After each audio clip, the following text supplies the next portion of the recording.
वृश्चिक राशि वाले बंधु, आप सभी का बहुत बहुत स्वागत है, हृदय से अभिनंदन है आपके अपने वैदिक मंथन भेंट यूट्यूब चैनल में। तो वृश्चिक राशि वालों, जरा ध्यान से सुनिए।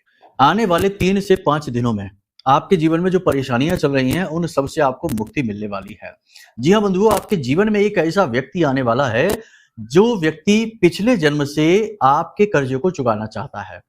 हमारी अनुभूतियां और आपके ग्रहों के गोचर कुछ इस प्रकार का इशारा कर रहे हैं कि ऐसा एक व्यक्ति आपके जीवन में आएगा जो इस जन्म से नहीं, पिछले जन्म से ही आपका साथी है। किसी प्रकार से आपका कर्म का बंधन है जो उसके साथ बंधा हुआ है, और अपने उस ऋण को चुकाने के लिए वह इस जन्म में अब इस समय और काल पर आपका साथ देने वाला है। जी हाँ बंधुओं, कार्यक्रम बेहद ही महत्वपूर्ण है, अद्भुत ज्ञान को लेकर आया है। शास्त्रीय पद्धतियों पर आधारित यह ज्ञान, यह क्रिया का एक बेहतरीन तालमेल समावेश है जो ज्योतिषीय आकलनों पर तो आधारित है ही, महामाई के द्वारा दी गई दिव्य अनुभूतियों को भी साथ लेकर आया है। कार्यक्रम में हम आपको इस एक व्यक्ति के विषय में तो बताएंगे ही, इसके साथ साथ हम आपको दीपावली से पहले रखने वाली कुछ जरूरी सावधानियों के विषय में भी बताएंगे, कुछ चेतावनियां भी देंगे। साथ ही साथ आपको हम बताएंगे 3 ऐसे बड़े उपाय, जैसे हमने पिछले कार्यक्रम में भी बताए थे, इस कार्यक्रम में भी उसी को साथ में लेकर कुछ और बहुत महत्वपूर्ण चीजें बताएंगे जिनके बारे में भी जानना आपको बहुत आवश्यक है। इसी के साथ साथ होगी 5 बड़ी सर्वश्रेष्ठ भविष्यवाणियां जो 100% आपके ग्रह गोचरों पर आधारित है, माई की अनुभूतियों पर आधारित है, और इनके फलित होने की संभावना बहुत ज्यादा है, बहुत अधिक है। कुछ अच्छी कुछ बुरी हैं, लेकिन इनके साथ साथ कुछ जरूरी सलाह उपाय भी हैं। इन्हें मान लेंगे तो बहुत सारी समस्याओं से पहले ही बच जाएंगे, निराकरण प्राप्त हो जाएगा। कार्यक्रम बेहद ही महत्वपूर्ण है। 3 बड़े कार्य ये कार्यक्रम आपके जीवन में करेगा। पहला, कि आपके दुखों से, परेशानी से बाहर निकलने का मार्ग आपको दिलाएगा। दूसरा, माता लक्ष्मी की विशेष अद्भुत कृपा आपके जीवन में लेकर आएगा। तीसरा, कि आपके जीवन में आ रही बाधाओं के मूल कारण को ही ये कार्यक्रम हटा देगा। कहने का मतलब यह है कि माई की कृपा है, जीवन में महत्वपूर्ण साथी है मार्गदर्शन के लिए, और नेगेटिविटी हट चुकी है। अब क्यों नहीं सफलता मिलेगी, क्यों नहीं परेशानियों से आपको मुक्ति प्राप्त होगी? अवश्य ही प्राप्त होगी। दैवीय कृपा से, दैवीय अनुभूतियों से यह कार्यक्रम आपके लिए तय हुआ है, आपके पास आया है। इसे पूरा ना देखा तो आप बहुत बड़ी भूल करेंगे। गलती से भी इसकी अनदेखी नहीं करनी है, इसे पूरा देखना है। चलिए कार्यक्रम को महामाई को समर्पित करते हुए कमेंट बॉक्स में पूरे भक्ति भाव के साथ लिख डालिए, जय मां भद्रकाली कृपा करो। महामाई निश्चित तौर पर आपके ऊपर कृपा कर चुकी हैं, तभी ये कार्यक्रम समय और काल के अनुरूप आपके पास स्वयं चलकर आया है। तो चलिए बंधु, प्रेम के साथ, भाव के साथ यह भी लिख दीजिए कि मैं भी माई के परिवार का हिस्सा हूं। महामाई के परिवार का हिस्सा, सुनहरा अवसर स्वयं आपके पास चलकर आया है, इसे मिस नहीं करना है। तो चलिए बंधु, अब शुरू करते हैं अपने मूल विषय को, यानी बात करते हैं 5 बड़ी भविष्यवाणियों की, फिर आपको उस एक व्यक्ति के बारे में बताएंगे। ठीक है? कार्यक्रम तसल्ली के साथ ठंडे दिमाग से देखिए। जय माई की। बंधुओं, ज्योतिष और तंत्र विद्या के क्षेत्र में आचार्य अमित एक जाना माना नाम है। पूज्य गुरुदेव के साधनाओं और ज्योतिष विद्या के अनुभव बेहद दिव्य है। जी हाँ, पूज्य गुरुदेव ने जिसकी भी कुंडली का विश्लेषण किया और कुंडली के अनुसार उसे सटीक उपाय व महामाई माँ बगलामुखी की विशेष कृपा दी, उसके जीवन में सकारात्मक बदलाव तो आ ही है। फिर चाहे समस्या कितनी ही कठिन क्यों ना हो, समाधान तो अवश्य हुआ है। अब ऐसे में यदि आप भी अपने जीवन की किसी बड़ी समस्या से जूझ रहे हैं, जैसे कि कर्जा बढ़ता ही जा रहा है, काम धंधा और व्यापार सब रुक चुका है, रिश्ते नातों में तनाव हद से ज्यादा बढ़ गया है, पूरा जीवन ही नकारात्मकताओं से भर गया है, तो ऐसे में यही सही समय है जब आप श्रेष्ठ गुरु से मार्गदर्शन प्राप्त करें और जीवन के अंधकार को समाप्त कर दिव्य प्रकाश की ओर कदम बढ़ाएं। वीडियो में दिए गए नंबरों पर तुरंत संपर्क करिए और अपनी कुंडली का विश्लेषण व समाधान पूज्य गुरुदेव के द्वारा करवा लीजिए। देर ना करें, आपके देवी देवताओं के आशीर्वाद से ये मौका खुद चलकर आपके पास आया है, इसे गंवाना नहीं है। अभी फोन करें और गुरुदेव से मार्गदर्शन प्राप्त करें। महामाई आपका कल्याण करें। धन्यवाद। देखिए बंधु, 2-3 बातें हैं जो घटित हो रही हैं ग्रहों के आधार पर। शुक्र अभी नीच के चल रहे हैं, और नीच का शुक्र धन का नुकसान तो करा ही देता है, लांछन भी लगवा देता है, मान सम्मान की कमी कराता है, और ऐसी स्थिति में जातक जो है वो मानसिक तौर से व्यथित, परेशान, पीड़ित रहता है।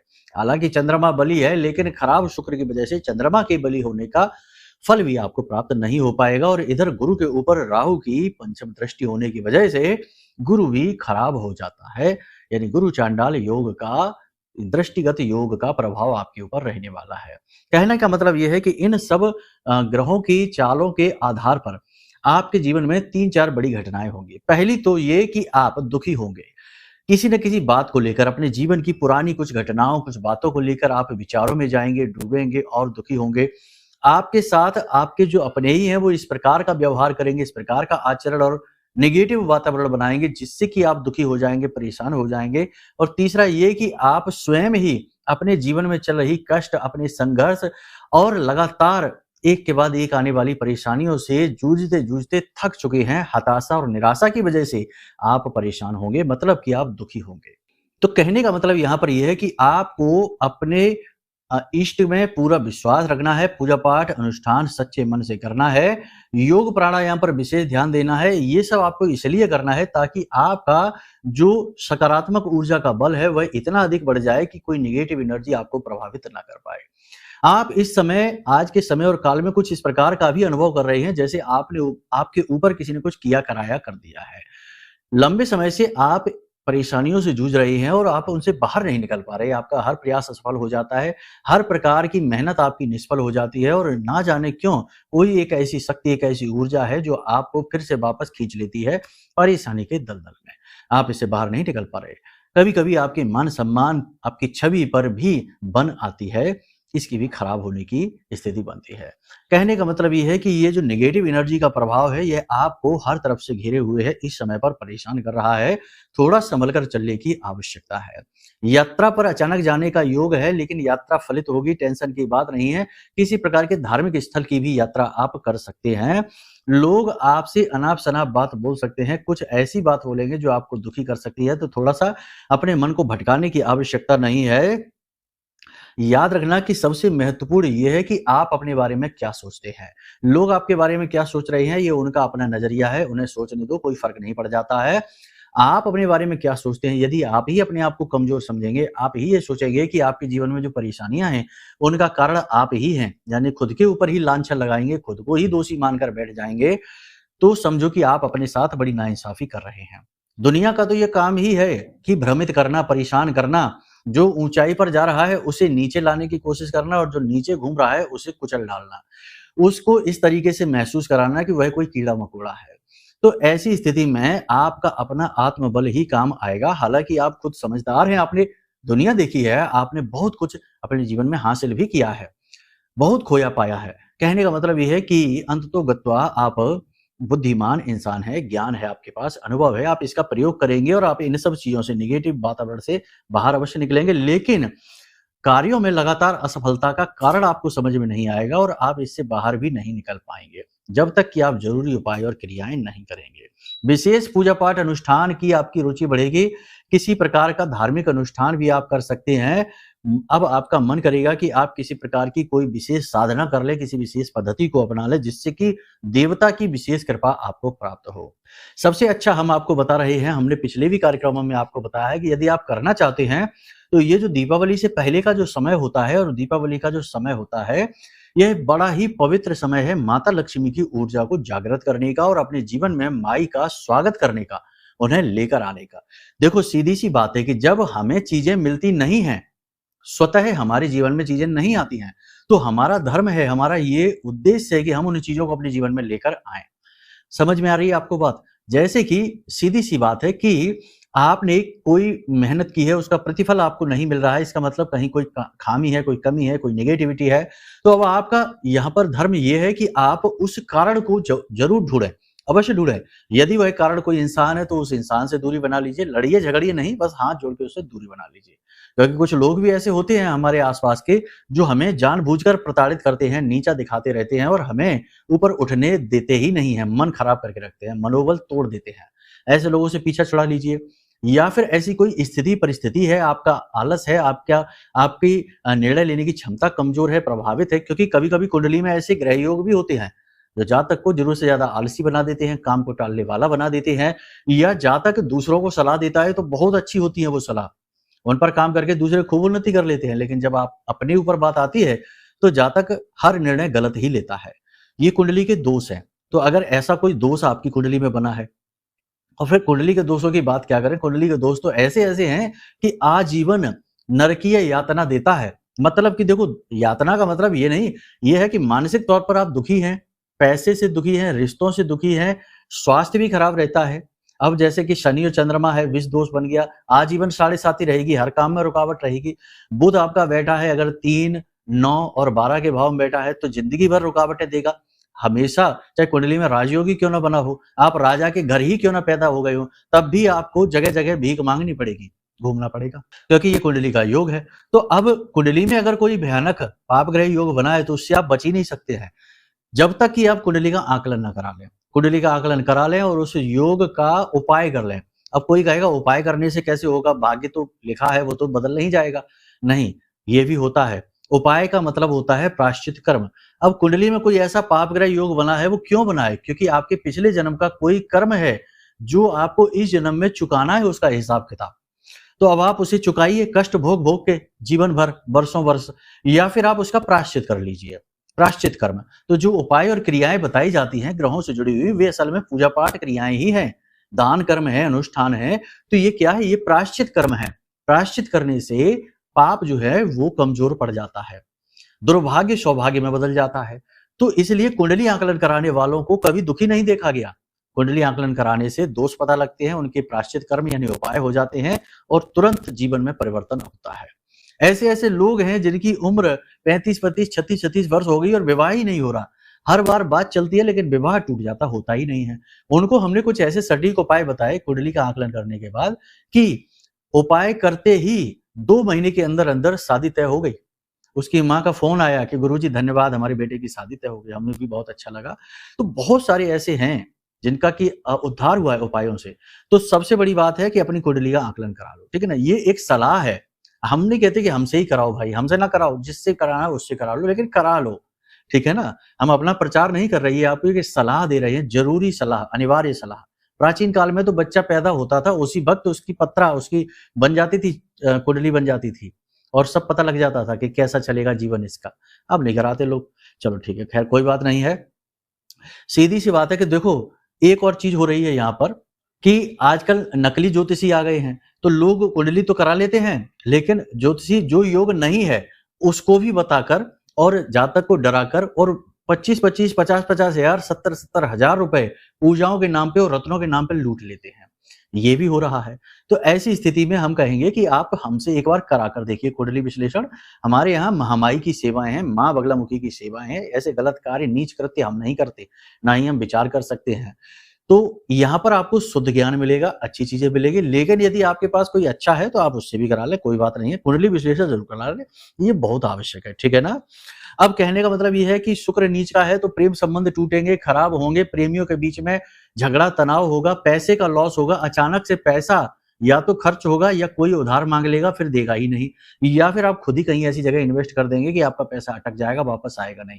तो कहने का मतलब ये है कि पैसे को बचाओ, अपने प्रेम को बचाओ, अपनी बुद्धि का पूरा प्रयोग करो, तर्क शक्ति का प्रयोग करो और स्थिति की गंभीरता को, सिचुएशन को समझते हुए ही बर्ताव करो। अपनी मनमानी ना करो, अपनी धौंस ना जमाओ, अपनी ही बात मनवाने की कोशिश ना करो, वरना बुरे फंसोगे।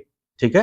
तो ये स्थिति है। इसी के साथ-साथ बंधुओं, जीवन साथी की बात करें तो दाम्पत्य जीवन में सब कुछ ठीक है, प्रेम रहेगा, अच्छा व्यवहार रहेगा, लेकिन जीवन साथी के अचानक से होने वाले मूड परिवर्तन यानी व्यवहार परिवर्तन को आप समझ नहीं पाएँगे। इसकी वजह से आप थोड़े से दुखी, थोड़े व्यथित, परेशान से लगेंगे। ठीक है ना? जीवन साथी के स्वास्थ्य को लेकर भी आप थोड़े से परेशान रहेंगे, बदलते मूड और स्वास्थ्य की वजह से। जीवन साथी के अचानक बदलते हुए स्वभाव से और स्वास्थ्य की परेशानियों से आप थोड़े से टेंशन में रहेंगे, परेशान रहेंगे। तो यहाँ पर आपको थोड़ा-सा जीवन साथी का ख्याल रखना है, उनके मन को समझते हुए अपने व्यवहार को करना है। यहाँ पर भी बात वही आ जाएगी कि ज़्यादा इमोशनल नहीं होना है। आपकी ये कमी है कि आप बहुत ज़्यादा भावुक हो जाते हैं। जब होते हैं तो बहुत होते हैं, कठोर होते हैं तो वो भी बहुत हो जाते हैं, आलसी होते हैं तो वो भी बहुत होते हैं, मेहनत करते हैं तो वो भी बहुत कर देते हैं। अतिशयोक्ति सर्वथा वर्जते। तो अतिशयोक्ति की सीमा पार हो जाती है, तो ये चीज़ नहीं करनी है। सीमा के अंदर ही रह के काम करना है, वरना आप अपना तो नुकसान कराएँगे, दूसरों का भी नुकसान करा देते हैं। ये होता है, कड़वा सच है, लेकिन है। आप इसे स्वीकार कर लीजिए, ठंडे दिमाग से विचार करिए जो हम आपसे कह रहे हैं। ज़्यादा भावुक होना आपके लिए बहुत खतरनाक है। जब-जब आप भावुक हुए हैं, आप दुखी हुए हैं, परेशान हुए हैं, फिर से वही होने वाला है, तो थोड़ा सँभल कर रहने की आवश्यकता है। देखो, ये जो समय और काल है, आने वाले 3 से 5 दिनों का समय काल है, इसमें आपकी भावनाएँ थोड़ी असंतुलित सी रहेंगी।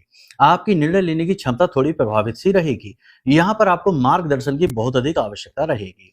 तो ऐसे में आपके जीवन में एक ऐसा व्यक्ति आएगा, आपका गुरु, आपका मित्र, आपका साथी, जो आपका मार्गदर्शन करेगा, आपका श्रेष्ठ मार्गदर्शन करेगा।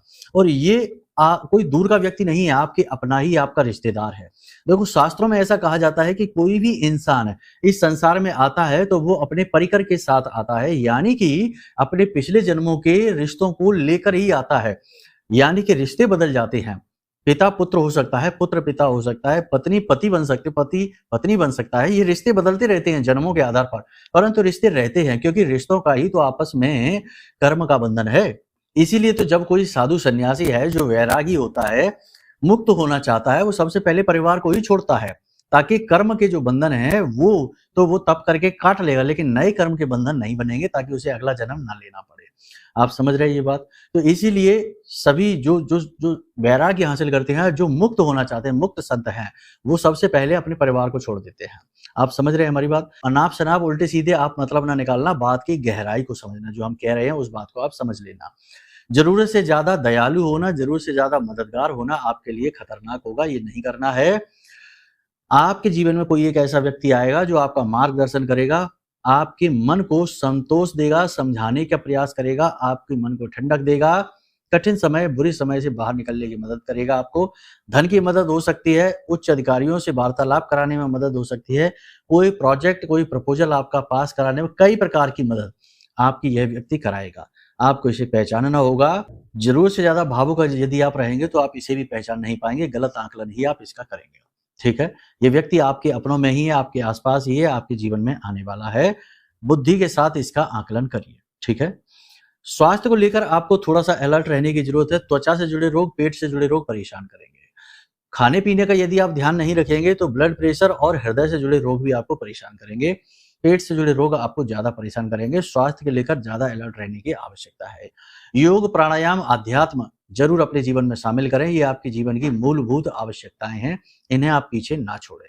इसी के साथ साथ हम आपको बता दें कि सबसे महत्वपूर्ण ये है कि आप आज के समय में अपने जीवन पर सबसे ज्यादा आज के समय की, इस समय की समस्याओं पर फोकस करें, अपनी शक्ति को बढ़ाएं, अपने ऊपर ध्यान दें। दुनिया में सबसे महत्वपूर्ण आप ही हैं, इस बात का आप ध्यान रखिए। ठीक है, हम बार बार वही बातें इसलिए कहते हैं, पिछले कार्यक्रम में भी हमने कहा था, इसलिए कहते हैं क्योंकि आपको बार बार एक बात बताना आपके बारे में ही बहुत ज्यादा जरूरी है। दुनियादारी का तो आप पूरा ख्याल रख लेते हैं, दुनियादारी की आपको सारी चीजें समझ में आ जाती हैं, सबका आप ख्याल रखते हैं, मदद करते हैं, लेकिन अपने बारे में आप लापरवाह हो जाते हैं। बीमारी भी आप 4 दिन बीमार रहेंगे तब एक दिन दवा लेने जाएंगे, ऐसे नहीं है। लेकिन आपका कोई अपना व्यक्ति आज बीमार होगा, आप आज के आज उसे दवाई दिलाने जाएंगे, ये आपका स्वभाव है। यानी अपने लिए लापरवाह है, दूसरों के लिए बहुत सतर्क है। तो ये आपका जो स्वभाव है बहुत अच्छा है, बुरा नहीं है, लेकिन अपने बारे में सोचना बेहद आवश्यक है। इसी की समय और काल पर जरूरत है। अब बात करते हैं उपाय और क्रियाओं की। तो उपाय और क्रियाएं ध्यान से सुनिए। विष्णु पदम कहते हैं, ये बहुत आवश्यक होता है, खास तौर से दीपावली के समय पर। आपको क्या करना है कि दरवाजे पर लाल सिंदूर से, ठीक है, या लाल चंदन से एक ऐसा यू जैसा आकार बना लेना है, यू जैसा, और उस यू जैसे आकार के ऊपर कोनों पे हल्दी से एक एक टीका लगा देना है। इस आकार को विष्णु पदम कहते हैं। अपने मुख्य दरवाजे पर दाएं और बाएं दोनों ओर ये विष्णु पदम जरूर बना लें। यह आपके घर में माता लक्ष्मी के आगमन का कारक होगा, क्योंकि भगवान विष्णु के पद की छाप इसे कहा जाता है। तो जहां भगवान विष्णु, नारायण श्री हरि विष्णु रहेंगे, वहां माता लक्ष्मी तो स्वाभाविक तौर पर आ ही जाएंगी। तो ये माता लक्ष्मी को और धन को आकर्षित करने का बहुत अच्छा उपाय है। इसी के साथ साथ पंचशूलक यानी कि हथेलियों के निशान हल्दी में डुबाकर हथेलियों के निशान घर के दोनों तरफ दरवाजों पर अवश्य बना ले। पंचशूलक भी नेगेटिविटी से बचाने का बहुत आसान और बहुत शक्तिशाली उपाय है। इन विशेष समय और काल पर जरूर किया जाता है। अब आप आज जब आप इस कार्यक्रम को देख रहे हैं तो कल से ही ये 2-3 क्रियाएं शुरू कर दीजिए। पहली क्रिया, एक पात्र लीजिए, लोटा पीतल का, तांबे का, उसमें स्वच्छ जल भर के, गंगा जल डाल के, लाल पुष्प लेकर पूरे घर में उस जल को छिड़किए। पूरे घर में, हर एक कोने में, घर की छत पर, चारों तरफ, हर कोने में, मुख्य दरवाजे पर, और फिर उस जल को जो बच जाए उसे किसी पवित्र पौधे में डाल दीजिए। इससे आपके घर का शुद्धिकरण हो रहा है। पहली चीज ये। दूसरी चीज कि अपने घर में रोज शाम के समय यानी कि गोधूली अवस्था में 6:30-7 बजे के आसपास धूनी अवश्य लगाएं। यानी धूनी रमाना मतलब कि घर की सारी निगेटिविटी को तुरंत घर से निकालकर बाहर फेंक देना। करना इसके लिए क्या है कि गाय का गोबर जो होता है ना, उसका उपला होता है, कंडा कहते हैं, उपला कहते हैं, उसे आपको थोड़ा-सा लेना है और उसके ऊपर आपको घी डालना है। गाय का ही घी मिले तो अति उत्तम रहेगा। थोड़ा-सा घी डालना है, फिर सफ़ेद गूगल डालना है, थोड़ा लोबान रखना है, लौंग का 1 जोड़ा रखना है, 1 इलायची रखनी है और थोड़ी-सी पीली सरसों। इसी के साथ थोड़ा-सा किसा हुआ नारियल, जो किसा हुआ नारियल होता है, कद्दूकस किया हुआ, वो नारियल आपको रखना है और थोड़ा-सा गुड़। अब इसके ऊपर भीमसेनी कपूर रख कर और इसे अच्छी तरीके से जला दीजिए। अब इसे किसी पात्र में रख कर, मिट्टी का पात्र हो उसमें रख कर और इसे पूरे घर में आप घुमाइए। जो धुआँ होगा, इस धुएँ को आप पूरे घर में आप घुमाइए, ठीक है? इस क्रिया को प्रारंभ करने से पहले हम भूल गए कि जो आपने उपला लिया है उसे गैस पर रखकर जला लीजिए। पूरा जब वह लाल हो जाए तब आप इन सब सामग्रियों को इसके ऊपर रखिए, फिर भीमसेनी कपूर रखकर जला दीजिए। उसके बाद जो धुआँ होगा उसे पूरे घर में आप घुमाइए और फिर इसे घर के ब्रह्म स्थान यानी कि मध्य में आप इसे रख दीजिए और इस धुएँ को पूरे घर में चारों तरफ फैलने दीजिए। जब यह धुआँ आपके घर में फैलेगा तो आपके घर से हर प्रकार की नेगेटिविटी बाहर निकलेगी। कई प्रकार के देवी-देवताओं का वास आपके घर में हो जाएगा और जो घर को छोड़कर जा चुके हैं उनका पुनर्स्थापन हो जाएगा क्योंकि वातावरण शुद्ध हो गया। देवी-देवता शुद्ध स्थान पर ही रहते हैं। और एक महत्वपूर्ण बात है कि देखो नेगेटिविटी से उपायों से तो छुटकारा प्राप्त किया ही जा सकता है, लेकिन कभी-कभी किसी प्रकार की कोई नेगेटिविटी ऐसी होती है जो पुराने समय से पीछे पड़ी हुई है या किसी ने कोई मजबूत तंत्र करा दिया, बंधन करा दिया है, तो हो सकता है कि इन क्रियाओं से उससे छुटकारा ना प्राप्त हो। तो ऐसी स्थिति में आपके लिए काम आएगा यह महारक्षा कवच। यह महारक्षा कवच इतना शक्तिशाली है, 10 महाविद्या से जुड़ा हुआ है, ब्रह्मास्त्र विद्या माँ बगलामुखी के जागृत मंत्रों से अभिमंत्रित है, पूर्ण रूप से जागृत है। यह महारक्षा कवच जिसके घर में पहुंचा है, उसके घर में अचानक से खुशियां आई हैं, अचानक से कारोबार चल निकले हैं, अचानक से कर्जा दूर हो गया है। तो यह जो महारक्षा कवच है, आप इसे भी ऑर्डर कर सकते हैं। कुंडली का विश्लेषण भी कराएं और महारक्षा कवच भी मंगाएं। दोनों चीजों को एक साथ जब आप समाहित करेंगे, तो आप पाएंगे कि अचानक से जीवन में गति आ गई है, नेगेटिविटी से मुक्ति मिल गई है, आपके किए हुए कार्यों का फल आपको मिलने लगा है, हर काम में आपकी उन्नति होने लगी है। आप खुद भी आश्चर्य में पड़ जाएंगे, ऐसी सफलता आपको प्राप्त होगी। तो आप इन चीजों को अपने जीवन में जरूर लेकर आएं। ये आपके लिए ही निर्मित की गई हैं और बहुत ही छोटी-छोटी दक्षिणाओं के साथ आपको हम दे रहे हैं, माता रानी की सेवा और आशीर्वाद समझकर। देखो, मूल्य तो चीजों का होता ही है, हमने भी जहां से ये चीजें एकत्रित की हैं वहां भी मूल्य दिया है, तो बस ऐसा ही आप समझिए। हमेशा मूल्य के ही बारे में यदि आप विचार करेंगे तो आप बहुत नेगेटिव इंसान हैं, फिर तो आपको बचा पाना भी बहुत मुश्किल है। तो कहने का मतलब ये है कि शक, वहम या कोई नकारात्मकता मन में आए तो पहले अपने आप को शुद्ध करो, तुरंत इसे ऑर्डर नहीं करना, फिर ये काम भी नहीं करेगा। ये केवल उन्हीं के ऊपर कार्य करेगा जो पवित्र हैं, धार्मिक हैं, आध्यात्मिक हैं, मन से शुद्ध हैं, विश्वास करना जिन्हें आता है। ऐसे लोगों के ऊपर तो ये बहुत जबरदस्त कार्य करता है, बहुत ही आश्चर्यजनक प्रतिक्रियाएं इसकी प्राप्त हो रही हैं। तो उम्मीद है सारी बातें आपने समझ ली हैं। अब यदि कोई प्रश्न मन में उठे तो वीडियो में नंबर दिए गए हैं, इन नंबरों पर फोन करिए, सारी जानकारी आपको प्राप्त हो जाएगी। ठीक है, तो चलिए बंधुओं, कार्यक्रम को यही विराम देते हैं। हमेशा हंसते रहिए, मुस्कुराते रहिए, सकारात्मक रहिए, महामाई पर अपनी आस्था और विश्वास बनाकर रखिए क्योंकि आपका उद्धार तो वहीं से होना है। प्रेम से बोलिए जय माई की, जय माँ बगलामुखी। हमारे प्रिय और परम पूज्य आचार्य जी ने अपनी साधनाओं के अनुभवों पर आधारित शक्तिशाली उपाय और क्रियाओं के माध्यम से हजारों लोगों के जीवन को पूरी तरह से बदला है। आचार्य जी के द्वारा बताया गया हर एक उपाय इतना सटीक और कारगर होता है कि जो भी इसे पूरे भाव के साथ कर लेता है, उसे साक्षात महामाई की कृपा और आशीर्वाद प्राप्त हो जाती है। इसलिए निसंकोच इन उपायों को पूरे भाव के साथ करिए, आपका कल्याण होगा। जय माई की।